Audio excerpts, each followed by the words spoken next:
you can be an abstract and still have causal power. Okay, well, you can't because in order for you to be concrete, that's your claim. If you're only abstract, you can't have any causal power. But just to say whatever you're surmising is the case, you now have one Daniel who has these attributes of eternality and immortality, and then you have 1,000 other things that are just like Daniel in that they also share these attributes that only Daniel should have. So therefore, we'll say there's one Daniel. There's one Daniel and also 1,000 other things that are like Daniel. No, so there's 1,000 attributes of Daniel. That's what I mean. They are distinct and eternal. Yeah, they're distinct. Yeah, but it's still Daniel. And in your mind, it's still Daniel. Oh wait. Sorry, it's still Daniel. So the attributes are still Allah. No, the attributes of Daniel, these characteristics of Daniel, are Daniel. They're a part of me. So in Allah's case, it's still one Daniel. You know how you used the word part just now. It's still one Daniel. That's the point. But I'm not going to get 1,000 Daniels just because I have 1,000 different characteristics you're that are immortal. It's one Daniel made up of 1,000 things. No, I have 1,000 different attributes, 1,000 different aspects, 1,000 different whatever. Oh, sorry. No, if you want to say parts, you're using part in this equivocal way. That's the thing. But aspects insinuates parts. An aspect of me is a part of me that is not equal to the whole. In the same way that me having the attribute of mercy or love doesn't mean that there's a part of me, like a part of my mind, that is the anger part or the mercy part or the love part. Well, I'm not saying that's what we started with. I'm not trying to tell you to segment your mind, because don't forget your mind is potentially infinite. It doesn't have any kind of concrete box around it, correct? So I'm not saying segment your mind into quadrants. I'm simply saying what does it mean to be distinct? Not the other. So in the same way that I am not you and you're not me. Yes, because we have two separate minds. We have two separate minds, but also a number of other things. The Father, Son, and Spirit have separate minds according to Christian theology. We can That's why they're three distinct gods. We can go into that now. That's why it's polytheism. We can go into that now, but just understand that by what you've just said here, unfortunately, you are admitting that Allah is compartmentalized. I don't think so. And He has other things with Him that are also eternal. In the same way that if I was immortal, I didn't die, imagine, and I have different characteristics, personality traits, that wouldn't mean that there are multiple Daniels. Haven't proven any of that. Personality traits. Yeah, like anger, like mercy, like being loving, like being charitable, like being insightful, or whatever aspects of my personality that there are. Right. They're attributes of me. Okay. But one Daniel. If I was immortal, it doesn't change that there being one Daniel. As long as the attributes themselves are also immortal or eternal in this case. Yeah, there would be. Then they are the same as you because they're not distinct from you. No, that's a jump. That's a leap. So why would they be the same as me? So they're the same as you in that they are also eternal and immortal. If I'm not immortal, they're distinct from me, right? Think about it yes, they are. Because they're then not how you. does being immortal make them? So if I'm not immortal, I'm not immortal. My anger is distinct from me. We agree. Okay. But it's still one Daniel. Do we agree on that? Absolutely. But how does making me immortal suddenly make it multiple Daniels? Because Allah, in the last case, He is necessary, correct? That He can't be any other way. He has to be Allah. Because without Him, there's no creation or existence. You're arguing for divine simplicity. Divine simplicity is a position that some Muslims have, not all Muslims. Yes. You started by asking if I'm Salafi. Salafis do not hold the position of divine simplicity. And that's why you have this problem. No, there was no problem. There is a problem. There was no problem. The problem still being, again, that your understanding of Allah causes necessary parts of Allah to exist. Meaning that either Allah is made up of things, meaning He's contingent, or the aspects of the attributes have the qualities of Allah. So therefore you have Allah, who is the God of the universe, but also you have another God of the universe, Ar-Rahman, another God of the universe, Ar-Rahim. Ar-Rahman, or the attributes of Allah do not have every attribute of Allah? Yeah, exactly. So then that means that your position then is that Allah is Allah because He is one, but then He has these attributes that when you add them all up, then you get Allah. Why can't you address the example of me as a finite being having different attributes, Okay. but it not being a multiplicity? Because Allah is very simple. Allah isn't finite; He's infinite, and you, as a creation of His, can be comfortably composites. It's okay to say that you're made up of No, parts, but my mind is not composite in the way that you're describing. but it's created, so it's not eternal. How is that relevant? How's that relevant? Yeah, we should move on. This is a circle. Well, again, I have made my position very, very clear. Unfortunately, because of your thinking, that is the case. However, you said you want to ask me a question about Trinity. Well, I already explained that you have the So Father. 3 minutes and 3 verses. Can the Father think that I am the Son? So there's a couple of problems with that. Answer. No. Can the Father think I am the Son? What It should makes be a you? simple no. Well, again, it depends. What makes you think that the Father has thoughts? Oh, so God, according to you, doesn't have thoughts. What makes you think He does? I don't think He does. The Bible. The Bible is the expression God is speaking, right? Right, but it is also When God speaks, Okay. are those thoughts? Are they the expression of God's right. thoughts or not? So we're having a bunch of problems here. The first one is, because you don't think that God thinks. do Christians? No. Has God thoughts. does not think. God No. does not think. God is eternally in the presence. Does God have a will?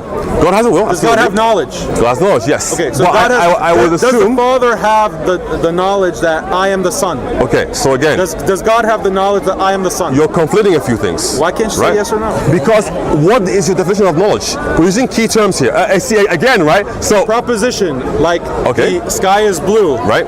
That's knowledge. Okay. Water is wet. That is knowledge. Okay. I am Daniel. That is That's knowledge. Okay. I am the Son. That is a point of knowledge. Okay. Does God the Father have the point of knowledge that I am the Son? I don't agree with your definition of knowledge because it creates issues that even for God. With your definition, if at some stage the sky is blue, but then we go somewhere sandy and it's orange, what would Allah say the color of the sky is? Yes, the sky can have multiple colors. Right. I can see that. Wait. But if we ask Allah right now, That what is the doesn't color? contradict my definition of knowledge. It does, because yours is dependent upon things occurring before they can be true.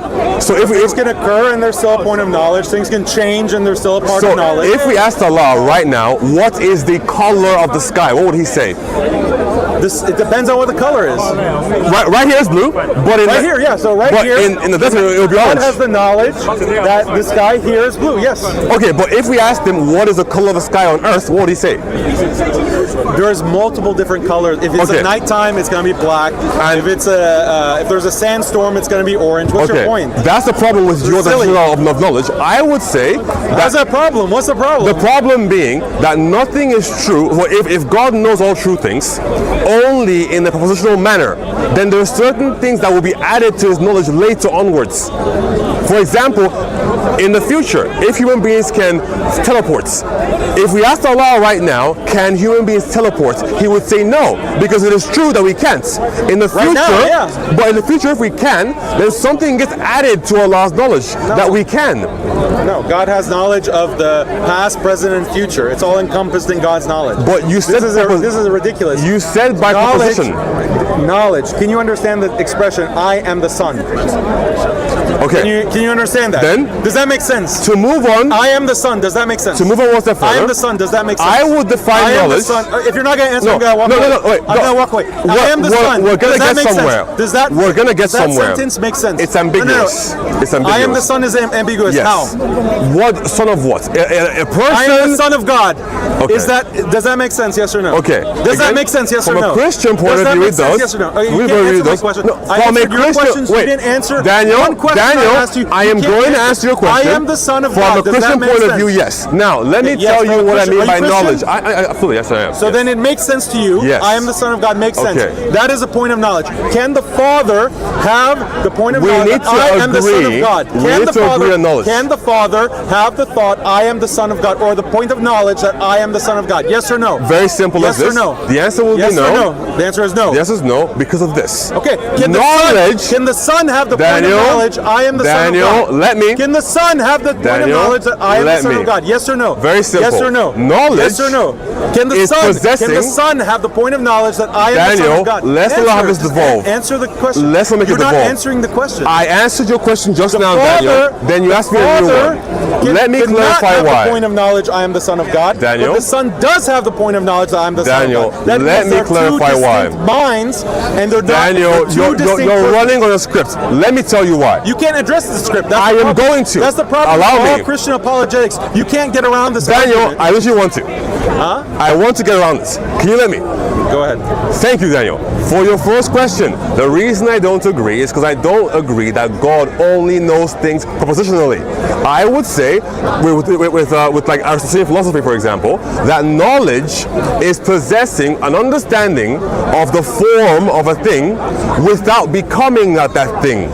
That is how God can know all things at all times without them becoming a thing. God can know all about a tree without becoming the tree.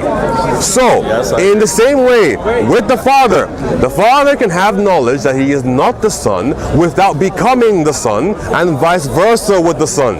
But if the Father only knew things in a propositional manner, then at some stage in time, then He could say, okay, fine, well, maybe I can also become a turtle because now I know I can, because the opportunity has come to being. That's the answer. If the Father had the point of knowledge that I am the Son of God, that would be false. Because He's the Father, right? Right. If the Son has the knowledge that I am the Son of God, that would be true. Right. But therefore, they cannot both be true at the same time. They're two distinct minds. Right. Here's the problem. Right. Thank you. No. Thank you. Right, as in you're correct, but I understand what you're saying. But this is the problem. You're presupposing that God only knows things from a propositional manner, which is problematic. It has nothing to do with propositional knowledge. Your argument would be God knows all about what reality things. is. It's a statement about what reality is. The Father? I am the Son of God, you said, makes sense. Yes. It makes sense. From a Christian point of view. If the Father says that I am the Son of God, that would be untrue. It would be untrue. Yes, right? Because the Father is fully aware. It's true or untrue. It's about it's distinct, because the same point of knowledge that the Son has, that I am the Son of God, would be true. If the Father said it, it's false. If the Son says it, it's true. So that's identity statements about the Father and the Son. There have to be two distinct persons. And they are two distinct persons. We have distinct minds. Exactly. No, one mind. The Son is God. Okay. What is the Father? No, wait. So if you put Son next to Father, they're two distinct minds. Let me. What? You know, but what he's saying. Let me not have it devolve. I am the Son of God. Give me one second. I am God. Sorry, Daniel. Okay, well. Yeah, let's go, because this is going in circles. Okay, so well, you made your point, I made my point. Okay, all right, well, appreciate it. Thank you. But your God has parts, unfortunately. Yeah, your Trinity makes absolutely no sense. It does. Unfortunately. If you read more into it, that's fine. Well, thanks, Daniel. Appreciate it. You heckler, get out of here. Yep. So, yep. Sure thing. Yep. So you had okay. It's a Daniel Pikachu. Daniel Pikachu. So, what happened there? Ultimately, there's a problem that Sunnis have in particular with their conception of who Allah is. First of all, shout out to my Ustad Sig and the Paul Gia. Hopefully when they'll see this, they'll hear the shout out. Ultimately, this is a problem that they've identified, where in the classical Sunni understanding of who Allah is, they are incapable of properly describing how Allah's attributes are in relation to Allah Himself. So, are they parts of Him? Are they the whole of Him? Daniel couldn't quite understand it. Daniel couldn't quite answer it. The problem is it's as follows. You have Allah, who is the one God of the universe. You have His 99 plus attributes. Very well. Now, are His attributes the same thing as Allah? Most students will say no. They will say that they are aspects of Him, which is the same thing as saying that Allah has parts. If anything has a part, then it's not necessary, because the parts could be other than they actually are. Allah, if He's the God of the universe, is quote-unquote necessary in that He could not be other than He is, but His attributes have to also then be necessary. Because if they're not, then Allah has contingent things that He relies on to communicate with human beings. That's one problem. Second problem would be, if they are necessary along with Allah, then now you have 99 necessary, non-contingent, non-abstract things in reality that are also eternal just like Allah, but aren't the same as Allah because they're distinct. So you have Allah, you have Al-Rahman, you have Al-Rahim, you have Al-Warith, you have Al-Haq, and they are all eternal, and they are all distinct, and they are all also essentially, by that instance, God. Then he tried to move on to a Trinity, and attack a Trinity as a form of identity. So the problem here is that his understanding of what knowledge is something called propositional. He thinks that God, or his God, can only know all things that are true. And that is a horrible way of describing God's knowledge, because then things come into being at a certain point in time. For example, before there was any creation, did God know that there was a creation? Ultimately, if you hold that position, then the answer will be no. Because it didn't exist, that would then mean that God didn't know about it. Now, when God created a thing, then He must have added things to His knowledge, which we hold is not the case, because God is omniscient. And so he attempted to then say that if that is the case, that then the Father should know that He is not the Son, and the Son should know He's not the Father. I agreed with this and told him that they are distinct, but at that point he kind of lost the plot and then he ran away. But ultimately I told him that what knowledge is possessing an understanding of the form of a thing, but without becoming that thing itself. Therefore, the Father can possess an understanding of who the Son is without becoming the Son, and then vice versa with the Son and the Father. But ultimately, Daniel, this isn't Daniel's area of expertise, and he just made a bunch of statements that are a little bit shirky, because he called the attributes of Allah an aspect, which are the equivalent of parts. So now he's admitting that his God is made up of parts like a giant Lego brick. So again, shout out to him for actually entertaining the conversation. It's not really his wheelhouse. He's more into conspiracy and other kinds of polemics. But ultimately, you can see that the folly in the Sunni understanding of who God is. And Daniel showed that firsthand. All right. Thanks, guys. Sorry